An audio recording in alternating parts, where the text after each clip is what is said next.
What Top Dog, no, not Top Dog, but Punch, from what Punch was explaining with the Blueprint, that was their first lucrative, you know, deal. You talking about the Blueprint on Complex, right? Yeah. He was on.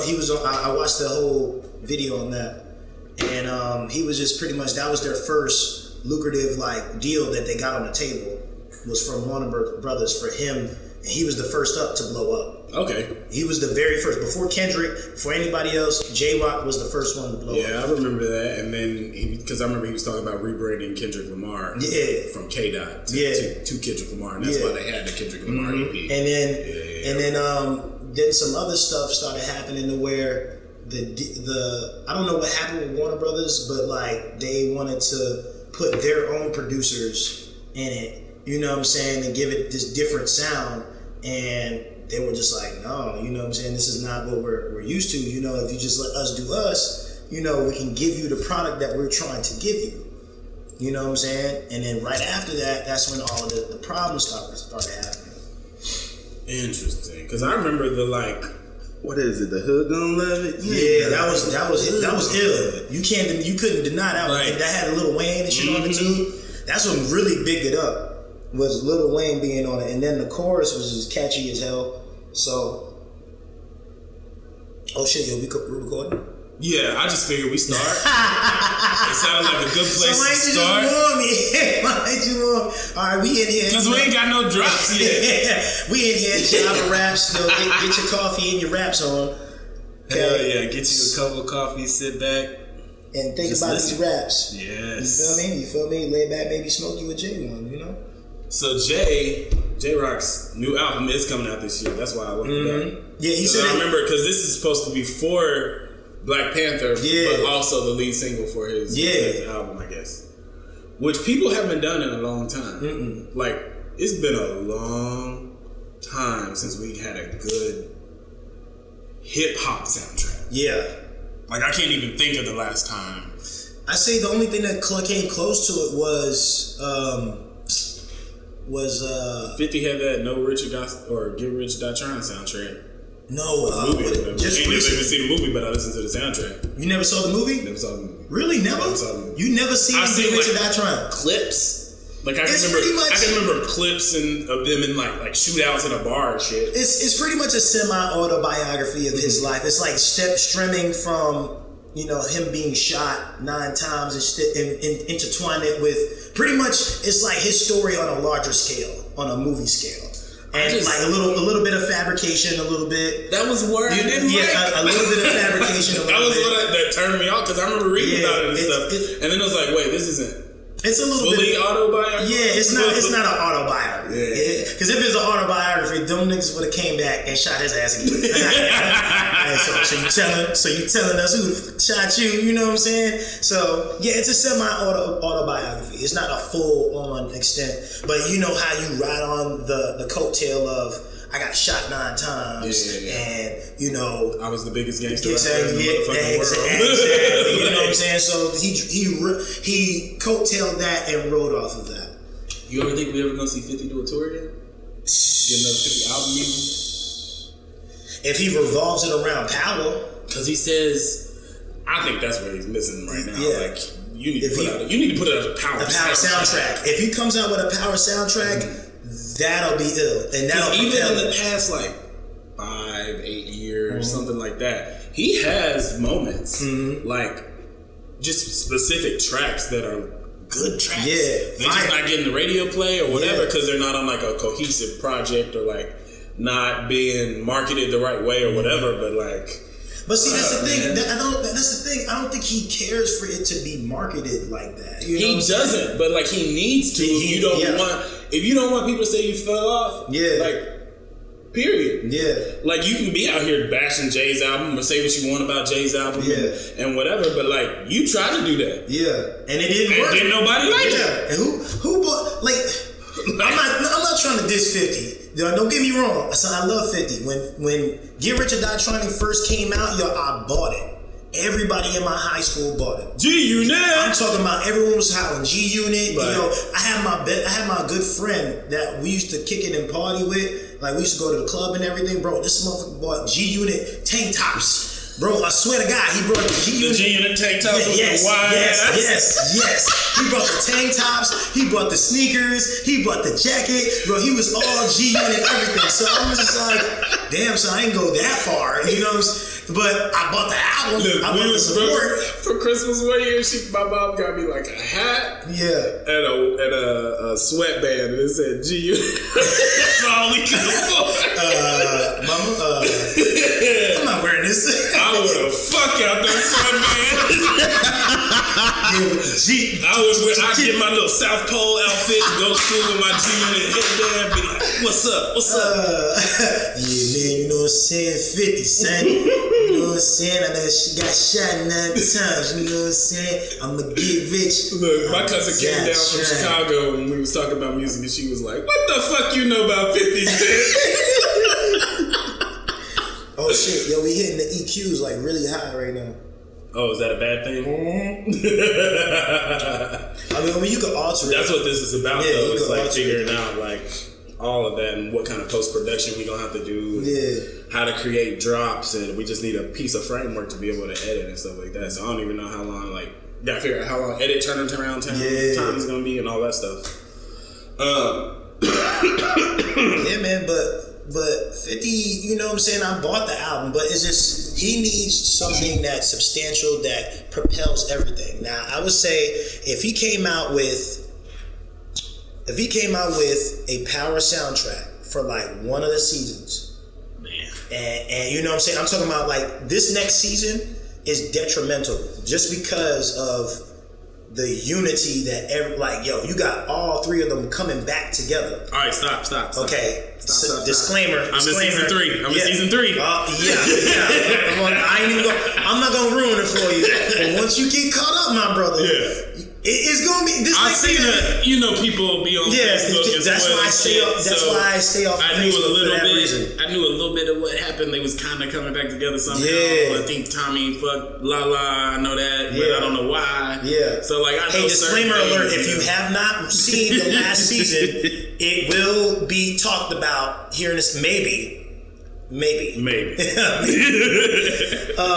no, just like Issa Rae did a soundtrack for Insecure. And that propelled it into where, you know what I'm saying, it propelled it to another, it gave it another entity to where like, not only do we have to look for the video, the visual of the whole entire show and the outlook of the whole entire show, you also got to look out for the music too. How much music, what just hit me though is like how much hip hop and dramatic music do they have in Power?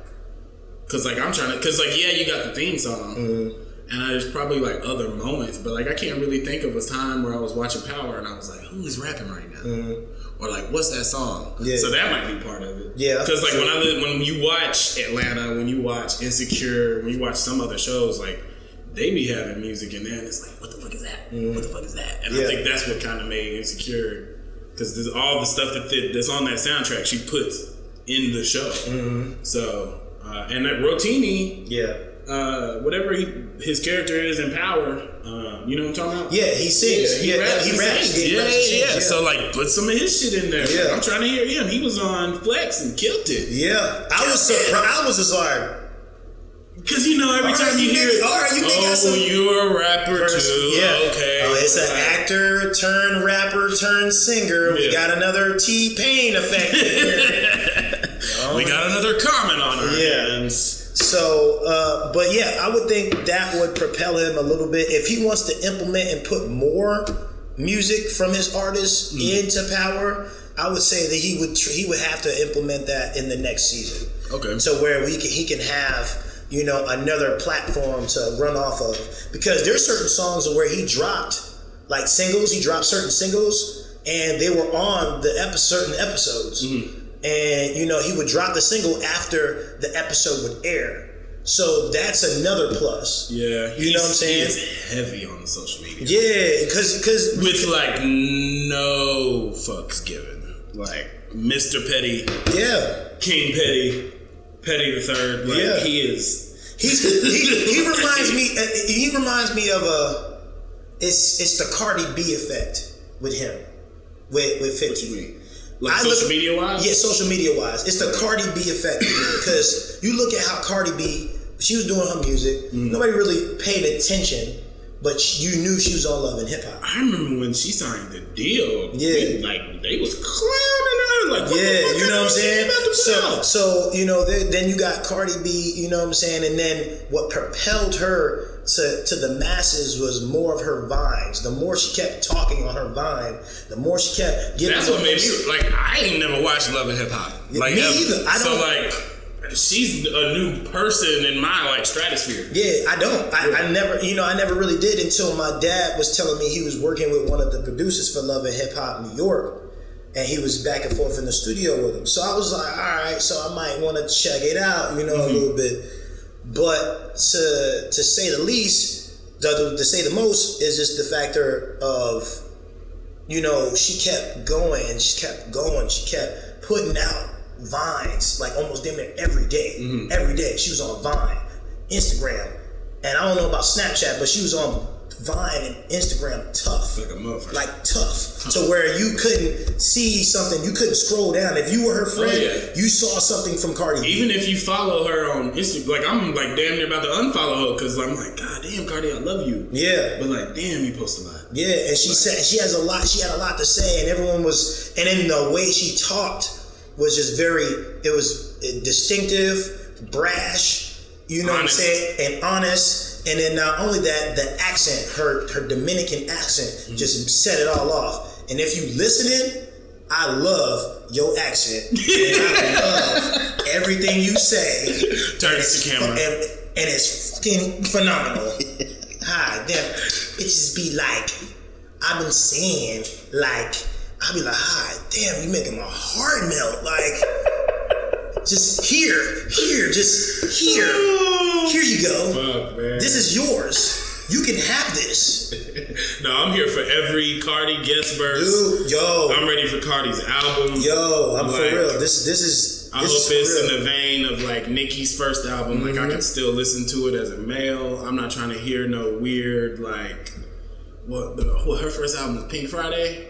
What was the second album? The second album was Pink Friday, Roman Reloaded. Yeah, fuck that shit. Yeah, that shit. It was all pop. And I'm just like, yo, so you went straight left for your second album. Like straight left. I can see you making the transition to it.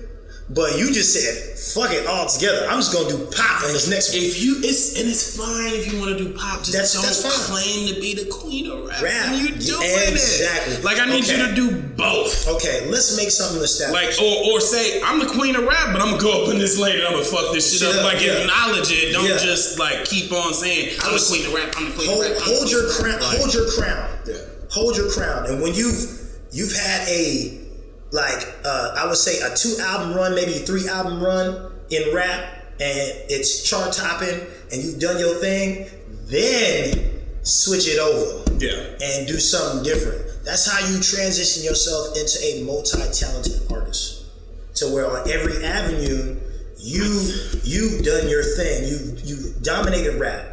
Now you're gonna dominate something else. I think maybe her problem is she don't know what the fuck she want to do. She doesn't know. She doesn't want to do. She wants to do everything in one span. Because I remember they were saying last year she want to act with the Super Bowl commercial. What commercial was that? I forgot that. Yeah, was it a Pepsi commercial?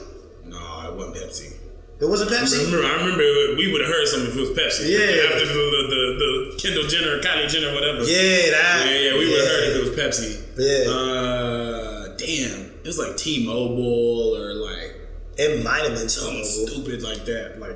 It might have been some shit that's not relevant. As a matter of fact, it was T-Mobile. It was like relevant on a large scale. Yeah, it was T-Mobile. Yeah. It was T-Mobile. And then and it was a good commercial, but it was like, she trying to transition to acting based off of a commercial? It's like, yeah, Barbershop 2, you was alright, but you was just Nicki Minaj in Barbershop. No, hold up. Barbershop 3. 3, excuse me. Excuse the fuck out of me. Don't get my Barbershop twisted. They still had Eve. Because Eve wasn't in the third one, was she? Eve was in the third one, but she wasn't like a major like role. Yeah, because she really wasn't that. They didn't look at her as in importance. The third one was good. The third one was pretty good. It revolved around the times of Chicago at that state of point. Yeah, and now. Yeah, and now as we speak. I think it came out like the same time as the movie Chiraq. Because I remember I fucking hated Chiraq. Did you see Chiraq? I recently. Point in case, I recently just seen Chiraq for the first time because I'm like, yo, I'm gonna tell you what turned me off from it. Okay, number one, my main turn off from this whole entire fucking movie. Are we cursing? Oh, we can curse all. Okay, the whole entire thing of this fucking movie, me hearing that motherfucking Nick Cannon was a motherfucking gangster. I'm sorry, Nick Cannon. I'm sorry. I respect your accolades. You do a great fucking job, but you do not play a gangster well. I'm sorry, it's not happening. You can't do it. You can't do it. You look too soft like a comforter quilt. It's not happening, bro. It's not. I don't believe it. His skin is too pretty, bro. That's what you say. So his hey man, pause.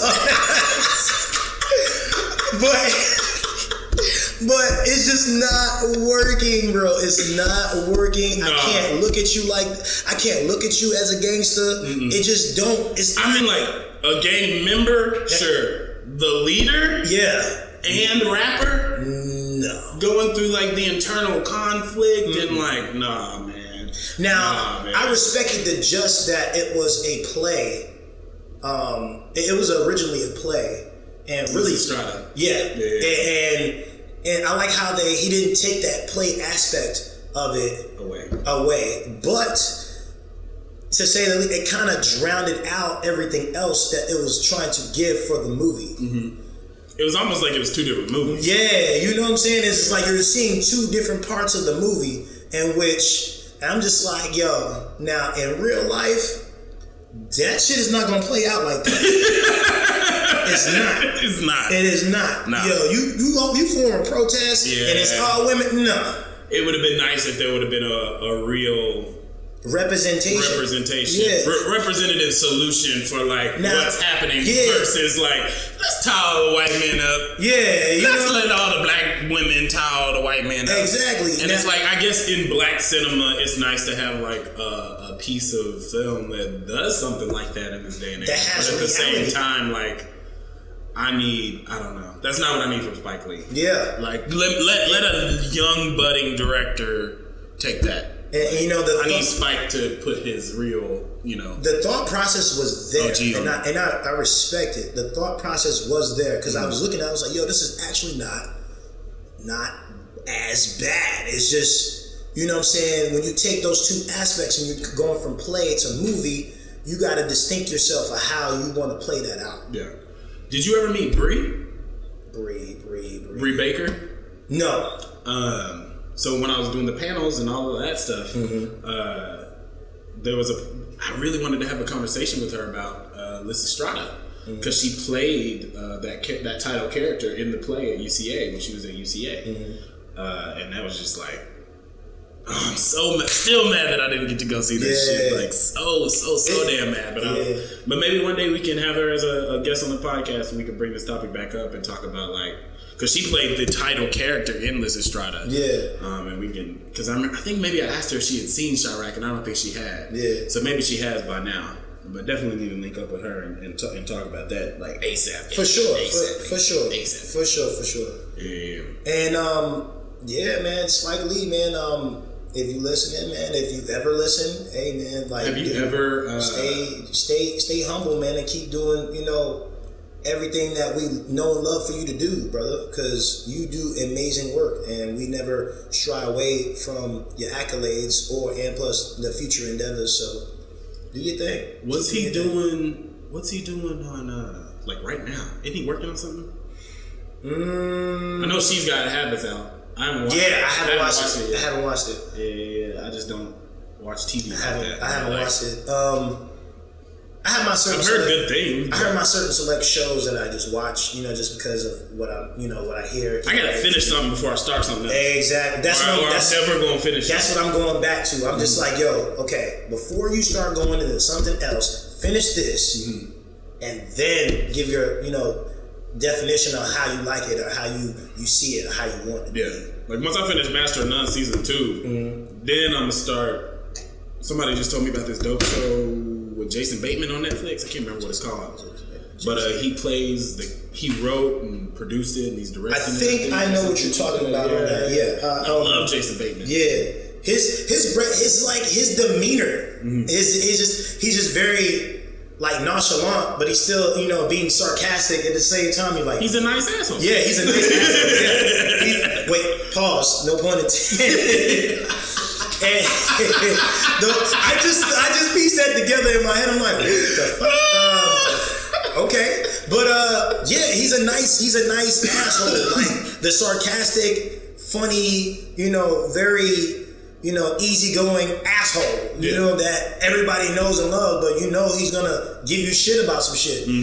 So I'm really, and then he doesn't fucking age. I think he's a fucking alien. He looks the fucking same. I swear he looks the same. He looks exactly the most. How do you know what your age? How do you know how old you are? You look the same. Same thing with Pharrell. Dude, gotta be like halfway to 50.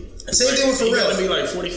Pharrell's like damn near 40 something, and he looks the fucking same. Like he hasn't changed. Pharrell and Nas. Bro. Yeah, I'd be like, dude, are you old? They got some weird serum use. Yeah, like, dude, hey man, y'all got some cloning shit going on in this motherfucker. But no, I want to see what the audio sounds like from far away, so we can keep talking. We brew some more coffee. Yeah. Oh, you brew some more? Yeah. Hey man, Java raps, man. This is what we do. Oh, sorry, I ain't got no cream. Hey man, straight black, man, all day. Black is black, hazelnut, cinnamon, brown tea. Dude, speaking of coffee shops, have you how we went to Blue Sail or whatever? Yeah. So they're based out of Conway. Really? And they've got 2 locations in Conway, and they're closing one of them. Really? Yeah. So I guess they had one. I think they had one off of Dave Ward, like the main street, and then they got one downtown, which. I mean, I wouldn't have done. Yeah. You know what I mean? I could have seen that problem coming, but like, I'm wondering like what it is. Like, is it just not enough sales at one store, or like how long they've been around? Like, I really want to get to the bottom of it.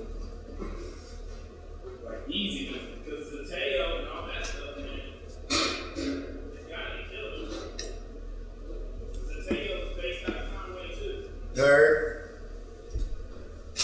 Speaking of. I think I mentioned that to you. We might be able to get a sponsor from them. Really? Yeah. Like a sponsor, or just like maybe not getting paid, but being advertised as like we get the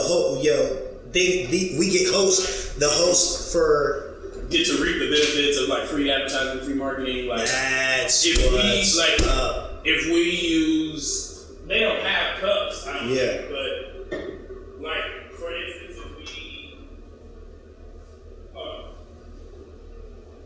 Yo, do you hear this right now? We on the come up. Java raps. We on the come up. God damn it. We on the come up. This damn door keeps shutting. It's still picking it up. It's still picking everything up. So hell yeah. And see, like, we need to create like natural, rather than like having a session to create our own drops. I thought we could, like, I'm gonna make that into a drop. Like, we gotta figure out an intro and like all that stuff. So, all this is natural. But like, for you watch DC Zamero. Yeah. So you know how they have their 2 coffee cups or whatever, and you see blatantly Viceland right there. We could do something, you know what I mean? I don't know if they have coffee cups like over as a tail, but maybe have the coffee on the table or whatever. Just any type of brand sponsorship and anything that would allow something else to be on this platform and allow us to be on another platform would be fucking amazing. Yeah. Like, if we could, stuff like that would allow us to like be in the coffee shop after hours, probably. You know what I mean? And host like a live recording or something like that if we wanted to do that. Because like I'm very adamant about that. Yes. That's for sure. That's very lucrative. What'd you do on Martin Luther King Day? Worked.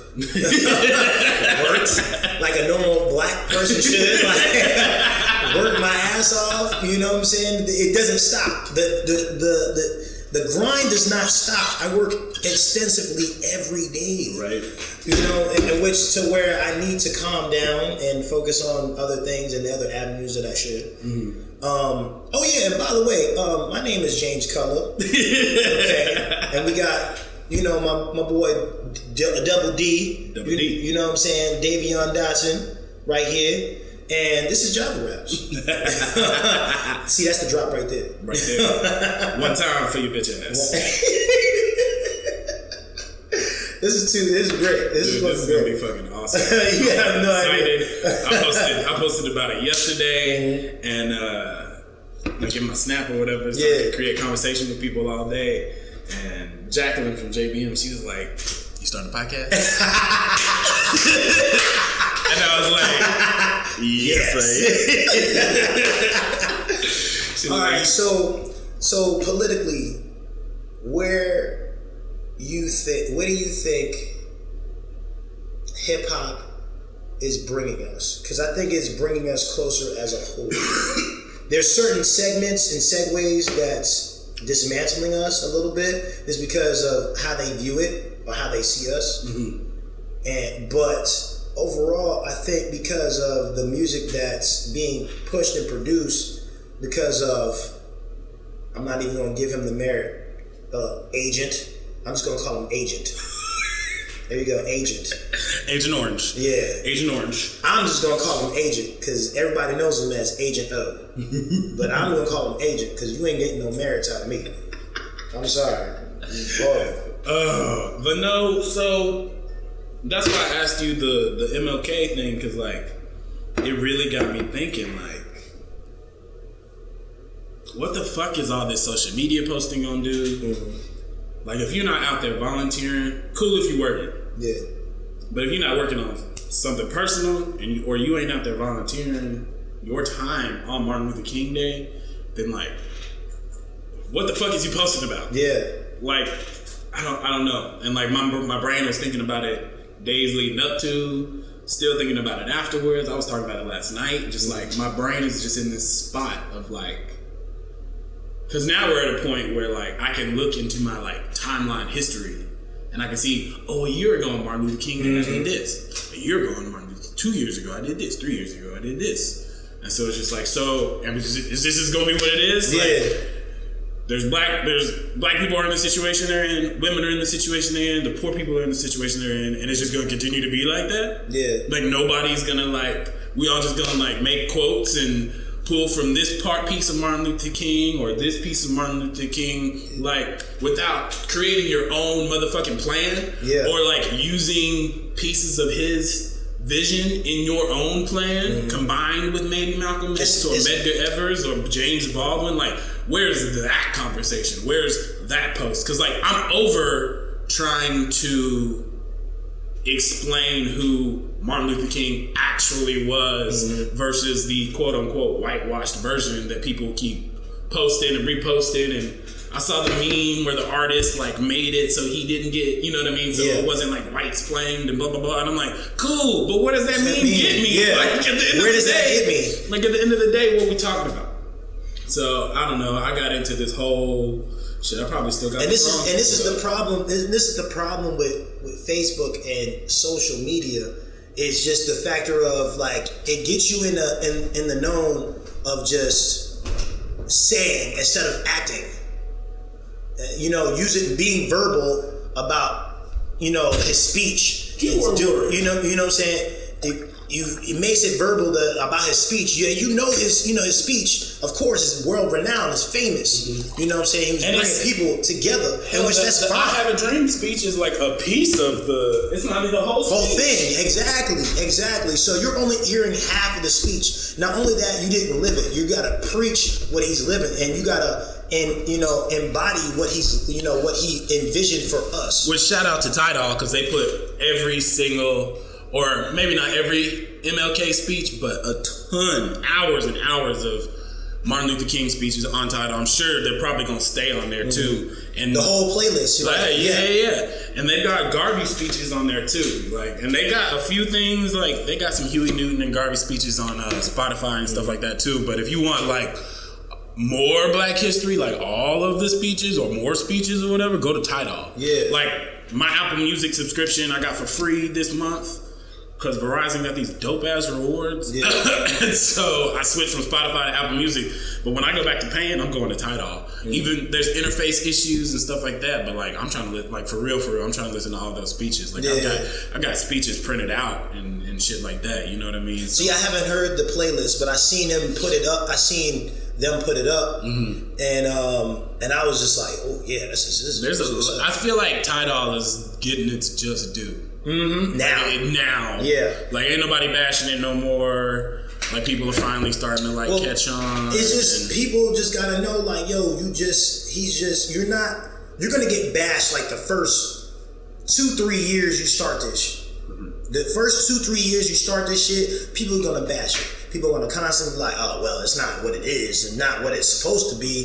You know, that's with anything from any new venture. Anything, you're gonna have people doubt, but if that you steer that away from your overall target goal and you just don't, and you let that bother you, you're gonna derail and it's gonna fuck up everything that you have planned for the whole entire segment, for everything. You gotta keep that perpetuation motion moving. I think what you're saying is completely accurate, and it's also just part of like Jay's bravado, like his whole swag is like he didn't acknowledge any of that shit. You know what I mean? Like you didn't hear one statement. No, he didn't say. He didn't need to. Nothing. He didn't need to. Defending himself about anything. Yeah. He's like, they did that huge press conference announcing Tidal. Yeah. They had all like some of the biggest artists in the world saying they're going to be a piece of it and a part of it, and that was it. And I don't know, like did you see the thing Nipsey Hussle? Yeah, I didn't see that. I saw it was posted, but I saw the one on Rapsody because I really like. I've been on Rapsody. Bro, you don't understand. I still ain't listened to Layla's Wisdom. You don't understand. I've been a fan since, you know what I'm saying. Shit, bro, I've been a fan from all the old mixtapes. Bro, I have all her mixtapes. I have all her mixtapes. Yo. Okay, Revenge of the B-Girl. Okay, I remember that. Revenge of the B-Girl, because that came out like Scott Pilgrim versus the World that time period. The next one was what is it? Thank Her Now. That was ill. Yeah, like Drake, like Thank Me Later. Is that what that is? Yeah, kind of. Kind of like a play on that, okay. But it has all original production on there from Ninth Wonder. Shout out to my favorite producer, by the way, Ninth Wonder.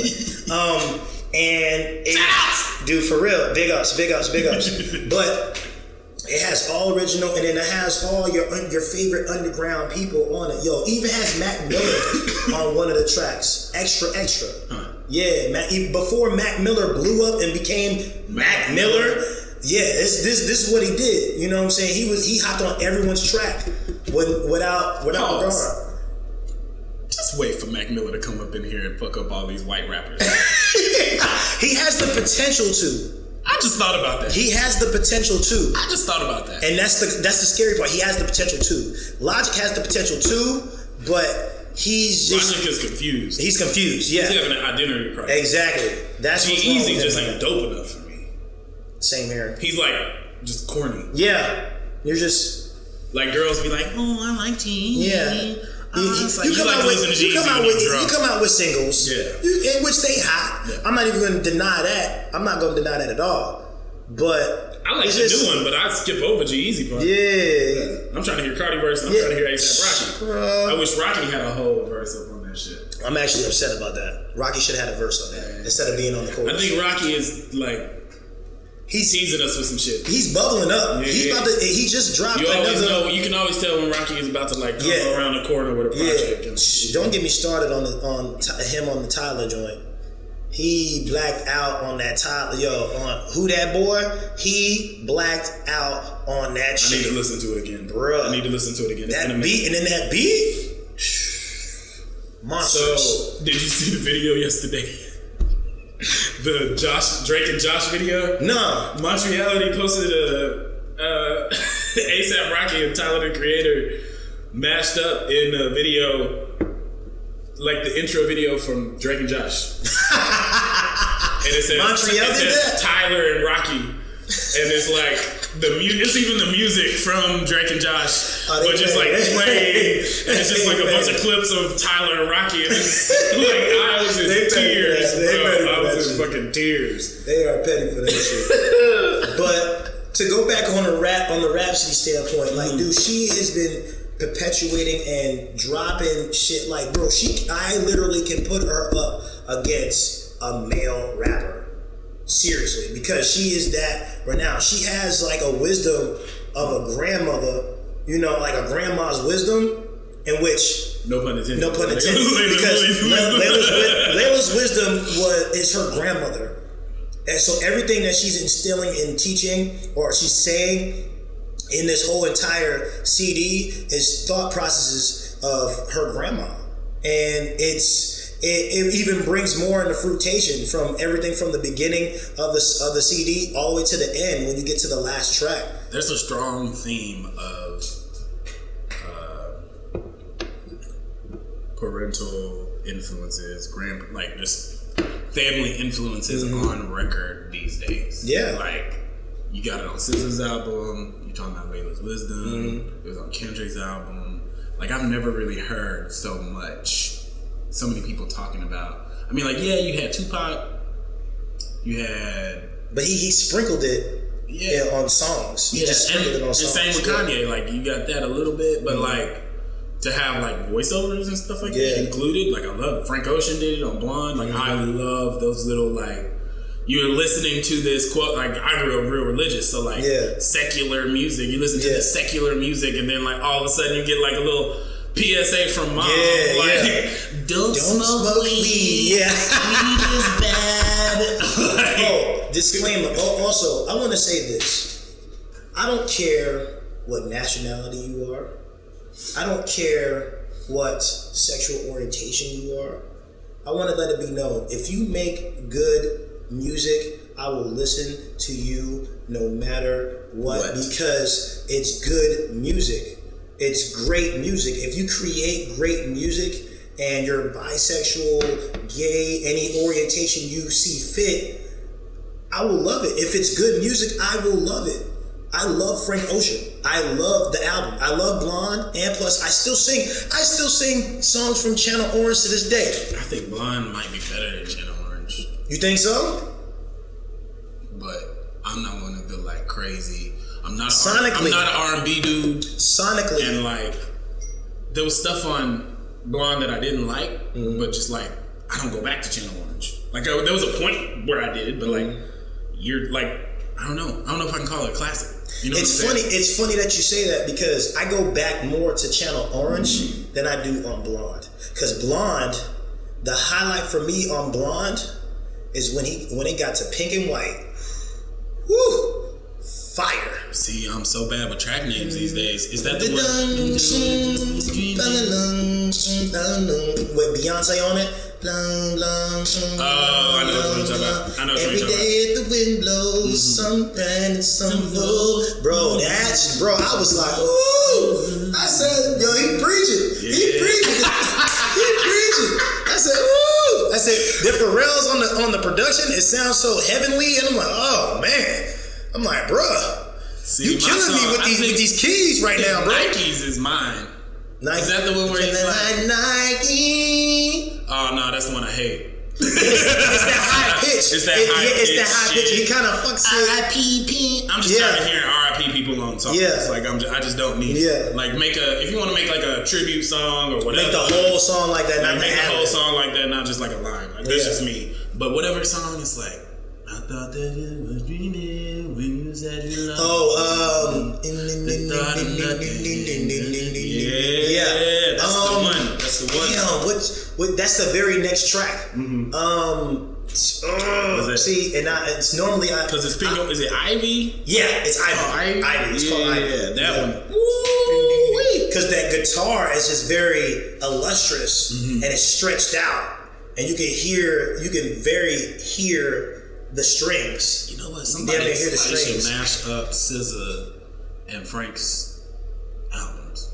Yo, that'd be dope. If you heard a mashup of Control and Blonde, the guitars will probably sync really, really well. Yeah. Now you say that. That'd be dope. That'd be real dope. That'd be real dope. Think about that. That would be. Ooh, I got something to think about. Huh. I got something to manifest. Huh. Right? Mm-hmm. Shit. But no, dude, like going back to. So you said, what is hip hop missing? What was your statement? The statement was like what? What are our leaders? What are we missing from hip hop like right now? As leaders. Because to me, that's where my like thought process around Martin Luther King Day and stuff is coming from. Is like, all right, so I'm clearly went to my like musical like refuge, just like got all my shit through lyrics. But it seems like sometimes when I do that, I hear things differently, or I hear them exactly the same. And that's why I pulled up this verse, because I was listening to Lord, Lord, Lord, and I played this Mos Def verse probably like 6 times in a row, because I was just ran it back. What the fuck is he talking about? Yeah. Like, what the fuck is he talking about? Yeah. It makes you do the research. There is this, and I've mentioned this before. Yeah. It's like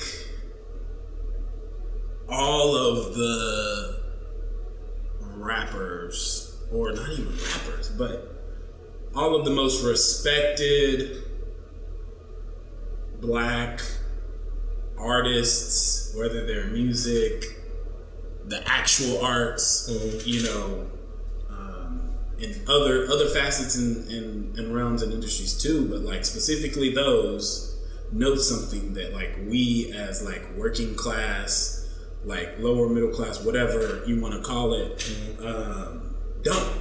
You know, like the Day of Days. Like I was listening to Illmatic the other day, and then after Illmatic, I ended up listening to If It Was Written, and then went to If I Ruled the World, and then I started. And it was after I listened to Lord, Lord, Lord, and I was like, they talking about the same thing. And these verses were written in different times. Yeah. So like this theme, this underlying theme of like the Day of Days, says it right there. He says, let's see. They clutch what they covet, what must they give away? Who was invited, who was asked to come and stay? Surprise, it's your life, it's your business anyway. So pardon these and such curious minds. Peace, safe passage, precious time, hither and gone. The Day of Days, Yama Kion, this tiny stone illuminated by a star, the only star so large, many more, to make our largest star so small. Furthermore, the end is not the end, no stop, but a pause. Like, just that right there. That's a lot of information to process. What are you, like, I feel what you're saying. But like, can you be clearer? Elaborate on what you're telling me. Elaborate. Now, I feel you. He's definitely giving us information. Yeah. Because, like, when I think about, like, who was Malcolm? Like, I don't think we should just be talking about Martin Luther King. You know what I mean? Like, James Baldwin ain't got no holiday. Malcolm ain't got no holiday. You know what I mean? So we almost have to talk about, if you want to construe it all down in one day, I feel like we should be talking about all of our leaders and put all those conversations in that one day to move forward, because that was what Martin was doing. But particularly with like Malcolm versus Martin, the only notable person I can think of that I know of that has followed a trajectory parallel to Malcolm is Mos Def. So like, and they try to shun him for that. Exactly. Like looking at everything that's happening with his travel and the visa thing and like his religious converting and like all of the things. So like, it's like there's something we don't know. Like you said, Layla's wisdom, like all of the wisdom from her grandmother. It's like preparing to do what? Like what is the battle? Yeah. Like what is Kendrick talking about on Damn? What is Talib talking about on Radio Silence? You know what I'm saying? I think it's more of getting people in a spiritual balance. That's my outlook of how I'm seeing it. To have the righteous thought of having spiritual balance, you know, and not losing your way on that. And, you know, we're talking about the days of days because all these things are where, like, you're seeing sacrilegious people are like doing, like, we're seeing in these days people doing some crazy shit, man. Crazy shit, shooting people in broad daylight on Facebook Live. You know what I'm saying? We're in those times, and I think when we talk about the days of days and we talk about things like that, like when we're not shunned from seeing stuff like that, that's what we're talking about. We're talking about things that derive you from a moral state of being and a moral state of mind. You know what I'm saying? So that leads me to like two thought processes. One is all like spiritual, afterlife, heaven, hell concept. Heaven is the skies, the earth is actually hell, right? We've all heard that like theory. We hear it. I think we hear it a lot on Damn, particularly, and through Kendrick's verses, like, because you know I've got that theory I'm working on, like. That's the whole reason why I'm working on the damn theory and what led me to doing this, because I want to understand stuff for myself, and like that is the most prevalent thing, that like we are going through hell on earth and that heaven is supposedly above us. But if that's true, then like is this a purgatory? Like what do we have past lives? Like did we do something? Are we all, you know, is that why we are all sinners? Like, I don't know, but that's like partially where my brain leads. And then the other way is just like, are we in a motherfucking simulation? Yeah. Because like almost everything in life feels like a simulation sometimes. Like this is all a game. Like for real. We said fuck the red pill. You know what I'm saying? We took the blue pill. Yeah. And we just continued out everything in the life. Speaking of reference, dropping that, the Matrix. And which it brings back into, you know, Kendrick's outlook of, you know, life as the Matrix. He looks at life as the Matrix. Holy key. You know what I'm saying? He looks at everything as, yo, you take this red pill. I think really, epiphany. I think really, if you look at the different outlooks of like the artwork he had for Damn, look at, he was behind the red brick, red pill going one way, and then the blue pill going the opposite way, doing the same thing that a black man does. And that's the duality of doing, like, listening to the album one way, the regular way where he put it out as, and then listening to it from listening to Duckworth all the way down to Blood. Look at, you feel what I'm saying? Oh, I feel exactly. Yeah, you feel what I'm saying? I might finish this theory. Yeah. I mean, if you really think about all the things he's been talking about, life is like the Matrix, you know, for albums since, you know, Section 80. I mean, like, Holy Key, that entire verse. Like, at first, the first few times I heard Holy Key, I love Big Sean. Like, I love Sean. I think Sean is one of the top lyricists out. I don't know what Sean been doing for the past, like, year and a half. Yeah. Every now and then he snaps. He has his moments and he snaps, he's in this, like, weird... He needs to get away from Def Jam. He needs to get away from Def Jam. Yeah. That's what it is, basically. It's like, he needs to get away from Def Jam. They're trying to... It's like he's crossed... They don't know what... Like, they're doing this pop thing with him. He's like, he's crossed in between of his ego and what his heart's telling him to. Yes, exactly. And so, like, I don't know, when I hate when people say Kendrick killed Sean on Control, because honestly, I think it's like any one of the three of them, you can say had the best verse on Control, because good all of the lyrics are. Yeah, exactly. Kendrick's was just more brash and in your face. But when you listen to Holy Key, the first few times I was like, that's what I was doing. I was like, Sean is just as good as Kendrick on this. But then I was just like, there was a point where I just listened to it differently. And coming to the decision where I'm at now, and it's just like, Kendrick snapped on that shit, dude. Like, he gave you a religious aspect. Yeah. And he just put it blatantly in your face, you know what I'm saying, to where you had to decode that shit.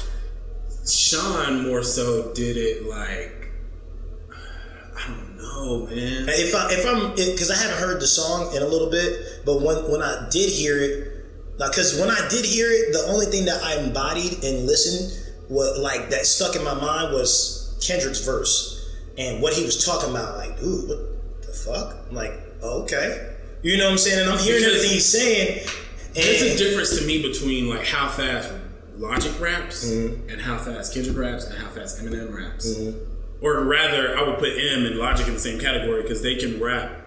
Yes, you can rap so fucking motherfucking fast. And that's but sometimes I can't understand what the fuck you saying. Yeah, like, if I can't understand what you're saying, yeah, then it negates the purpose. And with Kendrick, I can always, like 99% of the time, audibly hear you. Yeah. You know, and I think that makes a difference. And also in terms of like, yeah, so this is 16 bars or X amount of bars, and if you got two people on a track, here's your 16, but here's my 16 because I can fit so many different more syllables in here.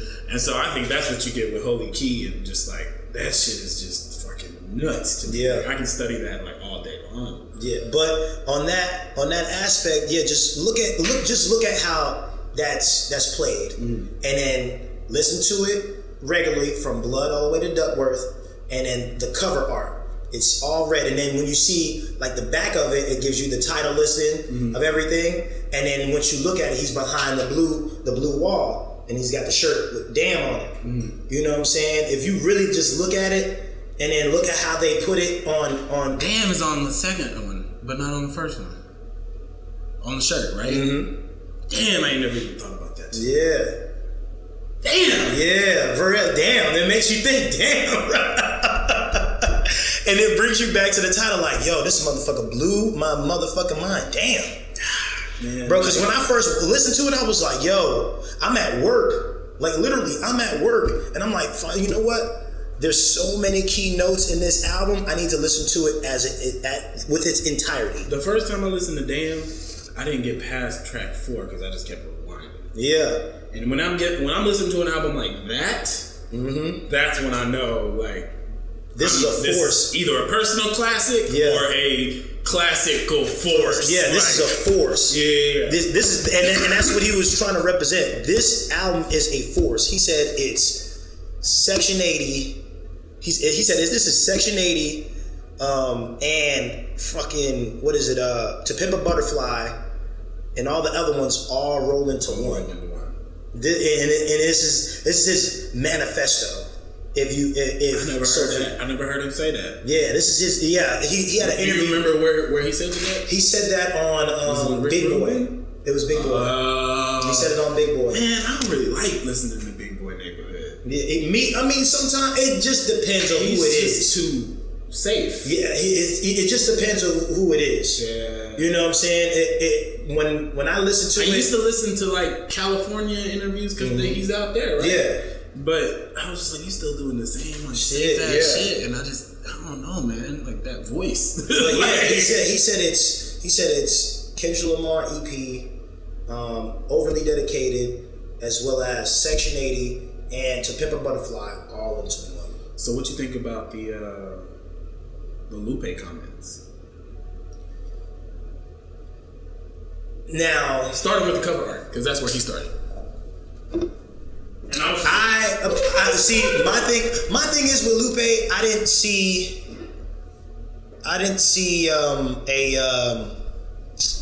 well, first off, let me say this. I have not read the comments on what Lupe said about Kendrick Lamar. Okay.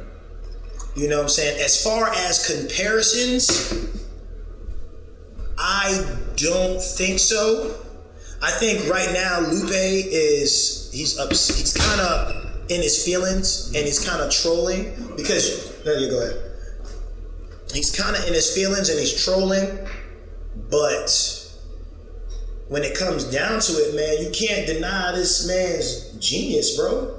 Yeah, he might have some Lupe influences, but you got to look at Lupe, how he, how much he influenced on rap music. You can say whatever you want about Lupe. That first album, Food and Liquor, was a certified geek classic.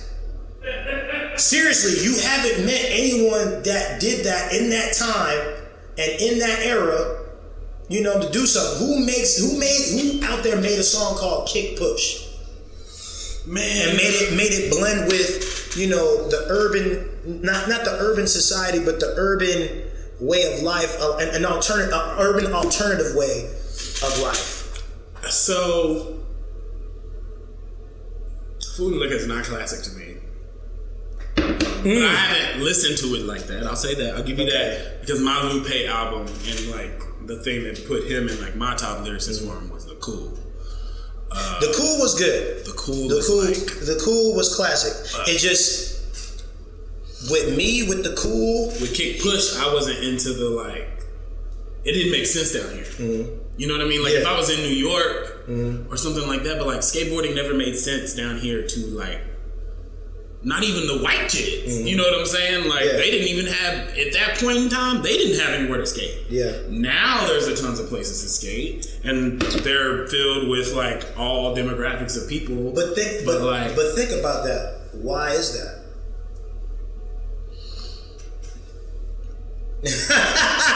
Son, I'm dropping bombs on motherfuckers right now. Yo, I wish I had the clue. I wish I had Funk Flex bomb right now. I just dropped that shit, son. You know what I'm saying? But think about that. You know what I'm saying? And made it to where the wide range of where like it's not just white people that who made because like when we were growing up it was Tony Hawk. Yeah. Because it's not just white people that are just skating now. It's a culture of people skating. It's Asian. You know what I'm saying? It's Asian. It's black. There's you know what I'm saying? There's everything. It's everything. You know what I'm saying? It's not just like he pretty much was just like we like skating too. Yeah. You know what I'm saying? We like this too. Everything that hip hop puts out, it's for a reason. You know what I'm saying? Or not for a reason, but a purpose of an entity being, that needs to be said, or needs to be, needs to be conflicted, or it needs to be put out there for the masses to know, like, not only do white people skate, but, you know what I'm saying, but black people skate too. You know what I'm saying? Asian people skate too. You know what I'm saying? It's just of that. It's for that reasoning for everything by itself. Okay. It was whenever All the Stars, the Kendrick SZA song came out. Lupe said, "Even I admit this is a little too close for comfort. Damn, I guess I need a new album cover. Thanks." And he added Black Panther. So I guess that's Drogas, and then that's the All the Stars artwork. And it's like, I mean, sure, but then like he elaborated and he was like, no matter how far you go, you will reflect me. All black album covers, backwards albums, Ninja. Now this, I'm getting suspiciously delicious. And Dave Free, the president of TV said, go kick and push yourself into a tree with these wild accusations. But then, he funny for that. They didn't put his response because he responded to that too. Hold on, let me see if I can find it. Boy, because he elaborated and then he was like, Kendrick is not a top tier lyricist. He said, I'll put it to you like this. K-Dot is not a top tier lyricist to me and my standards when it comes to punchlines and bars. His overall lyrics are good, but his story is phenomenal. But punchline, entendre, lyrically, I don't see it. I've never been destroyed. Also, the only issue that the world thinks I have with K-Dot, and I actually do, is that I think his Control verse was whack and super overhyped to be a verse claiming that you are the best rapper. It was very weird. I was told it was just bait, but still. And then Dave Free at that point said, go kick yourself into a tree with these wild accusations. And then he said, damn, it's not in here either. He probably took, well, if they take it down, they still find it. They still find that shit. But like, he responded and he was like, actually, like, if one could not push himself into a tree because wheels do not go on grass, and like he did this like weird ass, like Lupe ass answer. Just, when he has an answer, he just goes off to where like, I'm gonna make you feel stupid. Yeah, you know what I'm saying? I'm gonna make you feel real stupid. The shit you just said didn't even make sense. Now, okay, and now I've seen other people go into this tangent on Kendrick Lamar, you know, versus Lupe Fiasco. How Kendrick apparently there's a whole like subreddit about it. Yeah, you know, but like before you go on a tangent, all I'm gonna say is, to me, Lupe just a little bit salty. A little bit. That he never got the attention that Kendrick is getting. And it's also, and it's not as if it came from nowhere. You know what I mean? Yeah. Like, to me, like, if I'm Talib Kweli, if I'm Lupe Fiasco, I'm looking at Kendrick like, damn. Yeah. Literally. You know what I mean? Just blowing you up. For real. I look at it like this. Kendrick Lamar is a very tactical rapper.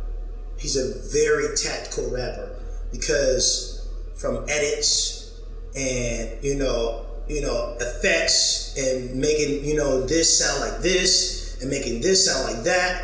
And his punch, I don't know about his punchlines, because his punchlines are there because they hit you in a certain way personally. That's what I'm saying. They hit you in a way personally. Like, so he can't say his punchlines are not there. In entendres? Yeah. Double entendre, triple entendres, quadruple entendres. Yeah, you can't like, say is that he's done that in previous work. Mm-hmm. So now all he has to do is just simplify it and give it to the masses. Mm-hmm. To where now we're just dissecting it. So if you have to dissect it for you to listen to it, that's called lyricism. Do you think it's simplified? Yes. Yes. Damn is very simplified. Other than comparatively, but like, just like, I guess what I'm trying to. When you say simplify, it reminds me of Dumb It Down and that conversation. Okay. But to me, Damn is just more of a cohesive. It's well told. Yes. And so it's not that it's simplified. It's that it can actually be understood. Yeah. And I think the big, like, as much of a Lupe fan, and like I haven't listened to a bunch of Lupe in the past few years because it's just over my head. Yeah, it's like I'm a smart ass dude. I love words. Yeah. I love wordplay, lyricism, and shit. But like, if you don't get it on a surface level, if I'm driving in the car and I'm listening to your album and I need a motherfucking encyclopedia, just to like thesaurus or something, just to comfortably like entertain myself, like I don't know, like. And that's how I used to feel about Talib and Mos Def and blah, blah, blah, blah, blah. But like, I was trying to listen to them and discover them when I was like 18, 19, and it just wasn't, some of it was hidden and some of it wasn't. Now I'm going back and I'm listening to like Black Star and I listened to Eardrum in its entirety, like a lot last week. I think that's his best album. Such a good album. That is Talib Kweli's best album, Eardrum. Because I bought that. I actually bought this physical copy of Eardrum. I bought that. Hell yeah. And I listened to it from top to bottom. And that's his best work to date. Like, I find it really weird whenever I go to a record store and they don't have a lot of hip hop.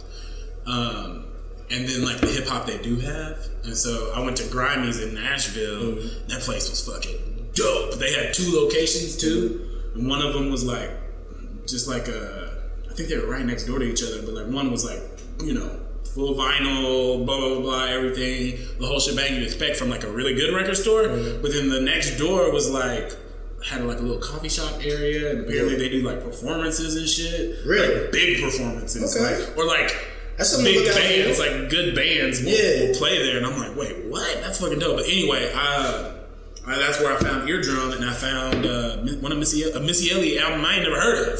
And so I got that. I don't remember what's because I still haven't listened to it yet. Is it the one with she's in front with the dog? I can't remember what the album cover looked like. No, I think it's her on the cover with, it's like her face is blue.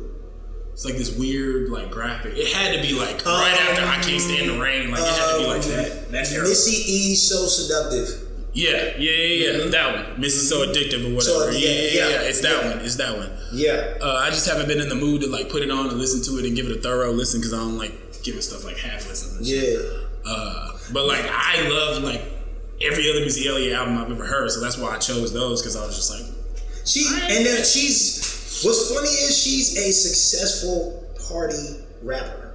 Yes. And she's a very successful. She knows how to get you off your seat, out your seat. I'm surprised that that like comeback single or like whatever didn't like take off. I don't know either, man. Maybe there's something going on with her personally to where she can't. It could be, but at the same time, like I think it's labeled, man. True. Because like if we think about it, like traditionally, like she's still a label artist. Yeah.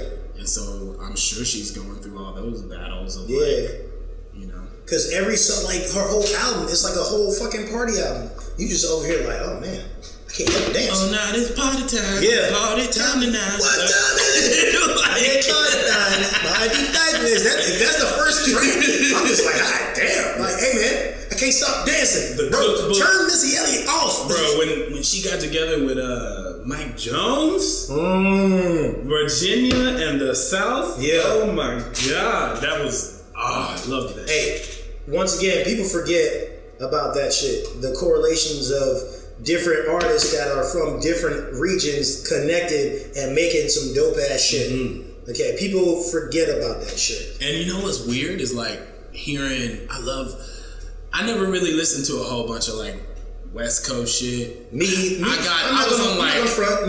You know, I listened to the Pack before Lil B was out there doing whatever the fuck he was doing. A little E40, a little Too Short, a little Hieroglyphics, but nothing like. But I've been watching all these like tradie interviews and stuff on Vlad TV and watching like the old ones and stuff like that. And it's so interesting all the motherfucking like connections they have to the South. And like you'll hear Arkansas get mentioned or whatever. Yeah. Like, my cousin's from Arkansas and blah blah blah. We went down here and did so and so and so and so. And it's just like so fucking weird. Yeah. Particularly that we've never had anybody from here blow. Not even like a single. You know, like that's weird to me. And even like it's two like rappers I ain't never heard of down here that made it to DJ Small Eyes. And they was talking about that, but I was like, these niggas ain't shit. But like the fact that y'all made it to DJ Small Eyes is pretty fucking like because that's like Vlad's right hand man, or at least used to be. Yeah, substantial. Yeah, so the fact they made it on his channel, but then they was on there talking about like what they think the problem's in Arkansas. And I'm like, get these motherfuckers off the screen. Yeah. Like, they don't know what the fuck they're talking about. But it's very interesting to me when you talk about not having a venue here for people to perform in, and like all of that stuff is like very conducive reasons to why we don't have like even when Arkansas, what was it, Downtown Music? Or whatever closed. It's like nothing's replaced that. You had the Afterthought, which was like a perfect spot if they was gonna, you know, highlight performances and stuff. Because you look at South El Maine. Look at what South El Maine is doing. And so I think it's dope they feature so much hip hop. What is going on with these? Like I've seen on the news that there's something about a festival.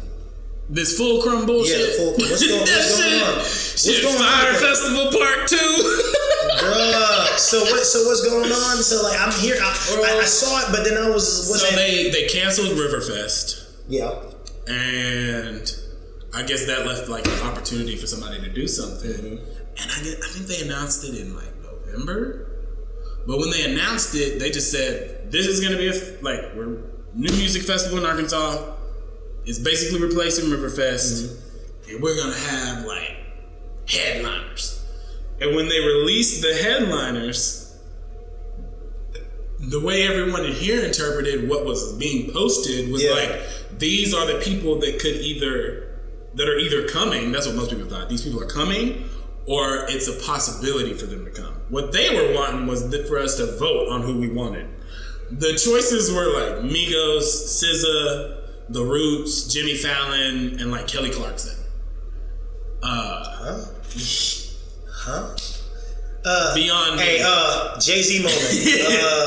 Okay. Then he was like, it's funny you said Jay, because he said, I just got off, like that was one of the things, like I just got off the phone with Jay-Z. Yeah. And blah, blah, blah, talking to like his management team or some shit like that. Like he made a post or whatever about that at some point that was in the news, and it was just like, motherfucking Jay-Z is not coming to Arkansas. No. Like, if Jay comes to Arkansas, I'm going to lose my shit. I'm going to lose my shit, If Jay's coming to Arkansas, he's not coming to this new inaugural, like, nobody knows festival. Yeah. Like, what the fuck are you It's going to be a headline festival. And this festival's supposed to be happening in a month and a half, maybe 2 months from now. And aren't tickets up for sales? Tickets are on sale. No. They're giving away tickets and stuff like that, but like when they release the lineup, I don't think they have anybody.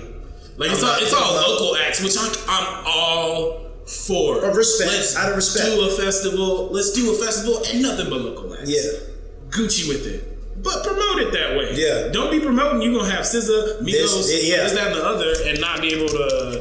I'm seeing I'm seeing on the news that they got some play, and I'm just like, oh shit, we gonna have a festival here? Yeah, March 17th. I'm like, okay, 2 months from yesterday, and then like 1.5% of ticket sales go to Voices Over Violence, a grant that will provide resources to nonprofits whose mission promotes safe events for the arts. But that makes like no sense. But it makes no sense. Makes zero sense. Like, part of your proceeds are going to a grant, not a nonprofit. But the grant's supposed to like go to nonprofits. Like I just don't know. It's too iffy, how that part goes, dude. That's why when I read into it, I was like, dude, this is too iffy, bro. I don't like this being iffy. Yeah, like so. Just in comparison, Your Daz and Bree's gonna be there. Yeah, and that's what I'm saying. Like, this is all the local and regional acts that are gonna be there, and it's like you got Raw Howard. I saw him in South of Maine, dude. He killed it. Daz and Bree, I've got their album. I bought the album. I haven't gotten to see them perform, so like I'm so happy they're there. Holy shit, 4 on the Floor? Yo, I got their album. I don't know who that is. Yeah, one of the band members worked at Markham Street Grill and Pub. He was the bartender, and he gave me a CD, and I listened to it. You know, it's a rock CD. It's good. It's great. I wouldn't say great, but I would say it's good. Yeah. So enough to where you can go to a show and enjoy yourself at a show. Hell yeah. But like to me, it's just weird. Like these are all the local and regional acts. This festival is 2 months away. 2 months away. Major national headliners coming soon. The fuck is you talking about? No. So you want all of your tickets and shit to be sold based on not knowing who your major headliners are gonna be? Are you fucking kidding me? That's finicky. And like, just talk about like Buku. Like Buku is like the earliest music, like the first music festival of the year, like in the big grand scale of it for the most part. And shit, they started announcing stuff about the same time as Fulcrum. They released their lineup in 3 different tiers. Yeah. And it just closed. Like now their entire full lineup just got announced like Tuesday, I want to say. And they just added like Uzi. You know what I'm saying? So they got Uzi, Isaiah Rashad, SZA, I want to say NGMT, you know, and a bunch of locals and acts and stuff like that, I'm sure. But like, how are you going to ask people to buy tickets to an event that they don't know who's headlining? Who's going to be there? Like, at least have one main headliner that you know is for sure going to be there. Matter of fact, how much is these tickets? I think $50? A day pass is $50 plus fees. 2 days, $75. 3 days, all access $120. So I guess that's VIP is $120. It just depends. Not even no, it's not. It just depends. Full access is 3 days. How organized? Okay. How organized this all is gonna be? I feel like it's going to be unorganized. Same, and like they did. You can, I think it's at the bottom of everything. You can see their social media feed. They met with like Chief Buckner and like made this post or whatever, and it's just like. Why do we... Don't even get me started. Don't even get me started. On the next episode. On the next time. On episode 2. Yo, we're going to do a lot of edits on this, man. Yeah. That's what this is for. Yeah. That's what this is for. Trying to learn how we're going to have to do stuff. But we could probably wrap it up. Yeah. So that was Java Raps episode 1, pilot episode, y'all. I'm James Culla. I'm Davion Dotson. And we are out. Peace.